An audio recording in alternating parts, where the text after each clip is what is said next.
नमस्कार दोस्तों, मैं आपका दोस्त जी आर चौधरी। आपकी अपनी YouTube class only RPSC with कुदरत राम में आपका तहे दिल से स्वागत है। दोस्तों, आज की इस वीडियो में हम पढ़ने वाले हैं राजस्थान के प्रमुख किसान आंदोलन। उसमें हम पढ़ेंगे एक किसान आंदोलन है बिजोलिया किसान आंदोलन के बारे में। दोस्तों, ये वीडियो है और राजस्थान के जितने भी एग्जाम हैं उनके लिए महत्वपूर्ण है और राजस्थान की प्रत्येक परीक्षा में बिजोलिया किसान आंदोलन से संबंधित कुछ महत्वपूर्ण प्रश्न पूछे जाते हैं। दोस्तों, ये है वो राजस्थान माध्यमिक शिक्षा बोर्ड की बुक है, राजस्थान जीके की। उसमें से बनाया गया है, कक्षा 9 की बुक है। तो शुरू करते हैं बिजोलिया किसान आंदोलन के बारे में। बिजोलिया जो वर्तमान में कहाँ पे स्थित है, भीलवाड़ा जिले में स्थित है। तो बिजोलिया उस समय है वो मेवाड़ राज्य में प्रथम श्रेणी का ठिकाना हुआ करता था। इस जागीर की भौगोलिक बनावट इस प्रकार की थी कि यहाँ के किसान आंदोलन के समय बड़ी सुगमता से पड़ोसी सीमावर्ती राज्यों में पलायन कर सकते थे। यहाँ के अधिकांश लोगों का जीवन निर्वाह कृषि पर आधारित था। कृषकों में अधिकांश थे कौन से जाति के लोग रहते थे, धाकड़ जाति के लोग रहते थे। वे अपने परिश्रम और दक्षता के लिए प्रसिद्ध थे। जाति के रूप में वे संगठित थे। पंचायत व्यवस्था में उनकी दृढ़ निष्ठा थी। 1894 ईस्वी में राव गोविंद दास की मृत्यु के बाद बिजोलिया ठिकाने के जागीरदार व किसानों के संबंध में विभिन्न कारणों से कटुता आई, जिसका परिणाम था बिजोलिया किसान आंदोलन। अब दोस्तों, राव गोविंद दास की मृत्यु हो जाने के बाद ही वो बिजोलिया ठिकाने के जो जागीरदार और किसानों के बीच है वो अनबन शुरू हो गई थी। बिजोलिया किसान आंदोलन का अध्ययन 3 भागों में विभक्त किया जा सकता है। तो प्रथम चरण है वो 1897 से लेके 1915 ईस्वी तक का था। इस काल में आंदोलन का नेतृत्व कई स्थानीय लोगों द्वारा किया गया। आंदोलन का द्वितीय चरण 1915 से 1923 तक चला। आंदोलन का यह काल अत्यंत महत्वपूर्ण था। इस काल में आंदोलन का संचालन राष्ट्रीय स्तर के योग्य अनुभवी व्यक्तियों द्वारा हुआ था। ये आंदोलन राष्ट्रीय मुख्य धारा से जुड़ गया था। तीसरा चरण आंदोलन का पराभव काल था जो 1941 में समाप्त हुआ। अब दोस्तों, 1897 ईस्वी में बिजोलिया ठिकाने के हजारों किसान एक मृत्यु भोज के अवसर पर गिरधरपुरा गांव में एकत्रित होते हैं। यहाँ ठिकाने के अत्याचार व शोषण में संतप्त किसानों ने एक दूसरे से विचार विमर्श किया और निर्णय लिया कि उनके प्रतिनिधि उदयपुर जाकर महाराणा फतेह सिंह से भेंट करेंगे और न्याय की पुकार करेंगे। किंतु इस पुकार का कोई परिणाम नहीं निकला। रियासती सरकार द्वारा अपनाई गई निष्क्रियता व उदासीनता से बिजोलिया के शासकों को किसान विरोधी नीति अपनाने के लिए प्रोत्साहन मिला। बिजोलिया जागीर का किसान पहले से ही विभिन्न प्रकार के लोगों की बोझ से दबा हुआ था। अब 1903 में राव कृष्ण सिंह ने बिजोलिया अंचल में एक नया कर कौन सा जोड़ दिया, चौरी कर लगा दिया। चौरी कर किसने लगाया था दोस्तों? ये लगाया था राव कृष्ण सिंह ने 1903 में लगाया। कर का नाम था चौरी कर, याद रखेंगे। हर व्यक्ति को अपनी लड़की के विवाह के अवसर पर 13 रुपये, कुछ साक्ष्यों में 5 रुपये लेने का मिलता है। यदि आपको 13 ऑप्शन में हो तो 13 ही लिखना है, क्योंकि जो ऑथेंटिक बुक होती है उसका ही प्रूफ मान्य होता है।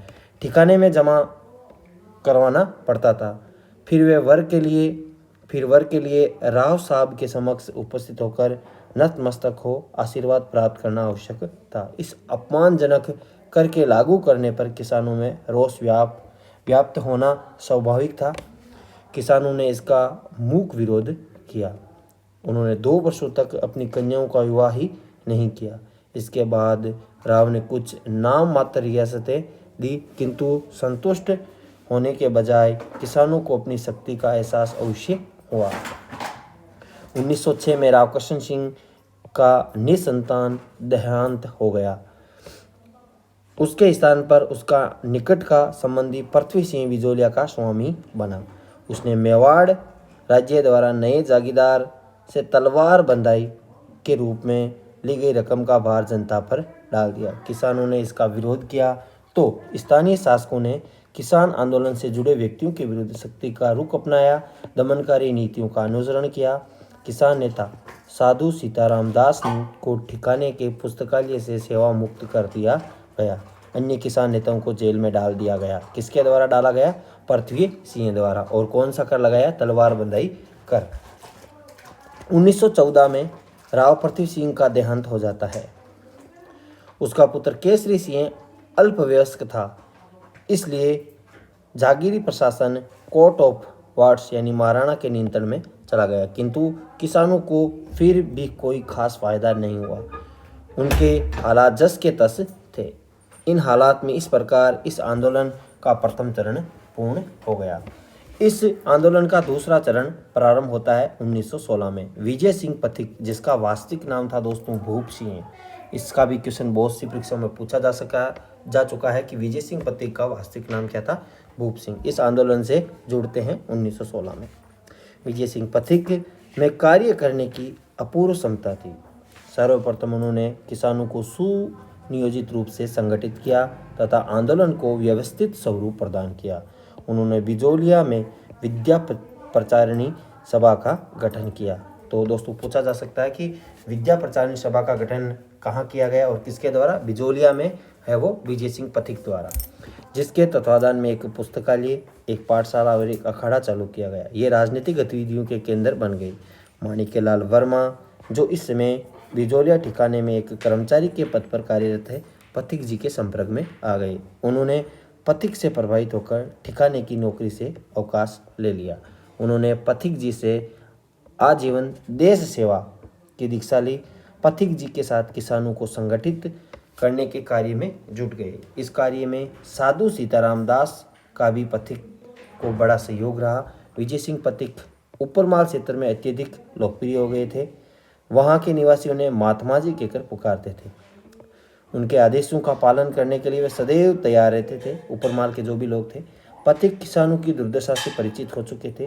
इस बेहवे स्थिति के निवारण हेतु पथिक ने किसान आंदोलन को सक्रिय बनाने का निर्णय लिया। 1917 में ईस्वी में हरियाली अमावस के दिन ऊपरमाल पंच बोर्ड के तत्वाधान में क्रांति का बिगुल बजाया। किस दिन? हरियाली अमावस के दिन 1917 में। पथिक ने किसानों को युद्ध का चंदा नहीं देने के लिए आह्वान किया। किसानों ने घोषणा की कि वे बेगार नहीं करेंगे। गोविंद निवास गांव के नारायण जी पटेल ने ठिकाने में बेगार करने से इनकार कर दिया। इस पर ठिकाने के कर्मचारियों ने उसे पकड़ लिया और कैद में डाल दिया। इसकी सूचना मिलने पर किसान पंचायत के आदेश अनुसार किसानों के जेते बिजोलिया पहुंचने लगे। ठिकाने के प्रशासक भयभीत हो गए। उन्होंने नारायण जी पटेल को जेल से मुक्त कर दिया। किसानों की ये प्रथम विजय मानी गई थी। पथिक जी ने बिजोलिया किसान आंदोलन को राष्ट्रीय स्तर पर लाने व सहयोग दिलाने के उद्देश्य से प्रताप समाचार पत्र के संपादक गणेश शंकर विद्यार्थी से संपर्क स्थापित किया। उन्होंने अपने पत्र प्रताप यानी गणेश शंकर विद्यार्थी ने अपने पत्र था प्रताप में बिजोलिया की आंदोलन संबंधी समाचार देने के लिए स्थायी स्तंभ ही खोल दिया। इस प्रचार के फलस्वरूप देशवासियों का बिजोलिया किसान आंदोलन की ओर ध्यान आकर्षित हो गया। ये एक महत्वपूर्ण कदम था राष्ट्रीय स्तर पर पहुंचाने के लिए। महात्मा गांधी ने बिजोलिया किसान आंदोलन संबंधी जानकारी प्राप्त करने के उद्देश्य से पथिक जी को मुंबई आमंत्रित किया। गांधी जी ने पथिक जी को कहाँ पर बुला लिया? मुंबई। पथिक ने बिजोलिया के किसानों पर किए गए अत्याचारों का विवरण गांधी जी के समक्ष प्रस्तुत किया। गांधी जी प्रभावित हुए।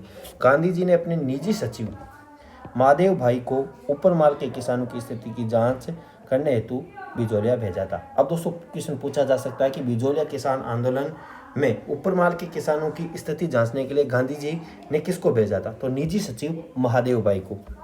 गांधी जी ने इस आशय का एक पत्र महाराणा को भी लिखा। गांधी जी ने बिजोलिया किसान आंदोलन के प्रति नैतिक समर्थन दिया। प्रारंभ में ब्रिटिश सरकार बिजोलिया के आंदोलनकारी किसानों को रियायतें देने के पक्ष में नहीं थी। धीरे धीरे यानी सने सने स्थिति में परिवर्तन आने लगा। अगस्त 1920 में भारत में महात्मा गांधी के नेतृत्व में असहयोग आंदोलन शुरू हो चुका था, जो 1921 में भयंकर रूप ले चुका था। ऐसी स्थिति में ब्रिटिश सरकार ने निश्चय किया कि बिजोलिया किसान आंदोलन को तुरंत शांत किया जाए।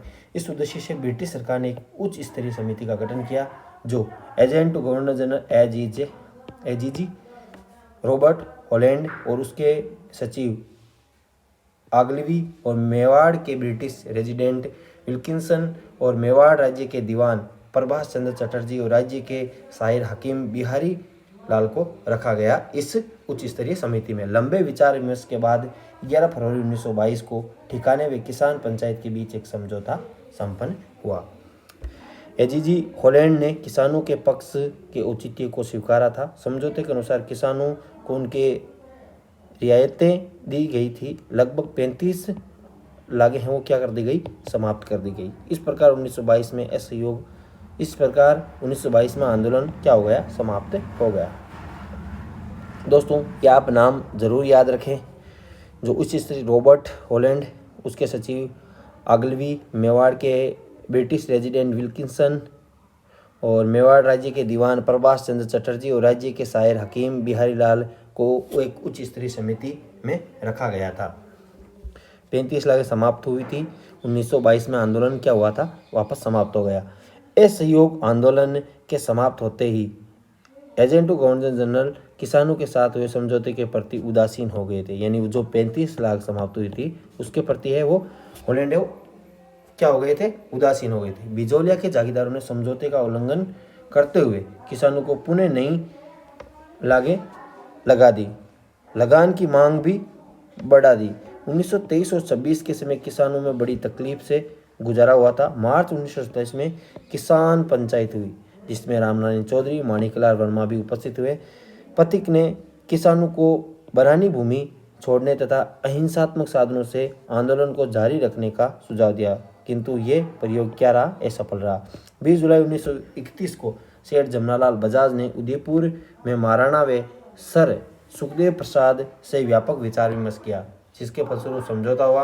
हालांकि उदयपुर में इसका पालन नहीं किया गया, किंतु जब मेवाड़ प्रजामंडल आंदोलन का व्यापक प्रसार हो रहा था तो इस बेस से किसान प्रजामंडल से न जुड़ जाए, कुछ पहल आवश्यक थी। 1941 में मेवाड़ के दीवान टी विजय राघवाचार्य ने राजस्व मंत्री डॉक्टर मोहन सिंह मेहता को बिजोलिया भेजा, जिन्होंने किसान नेता और अन्य नेताओं से बातचीत कर किसानों की समस्याओं का समाधान करवाया।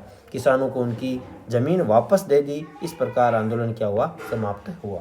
दोस्तों अगले वीडियो में हम पढ़ेंगे बेंगू किसान आंदोलन बारे में, जो मेवाड़ में 1921 में हुआ था। दोस्तों वीडियो अच्छा लगा हो तो वीडियो को लाइक एंड शेयर जरूर करें। थैंक्स फॉर वॉचिंग अस, और कोई गलती हो तो क्षमा करें।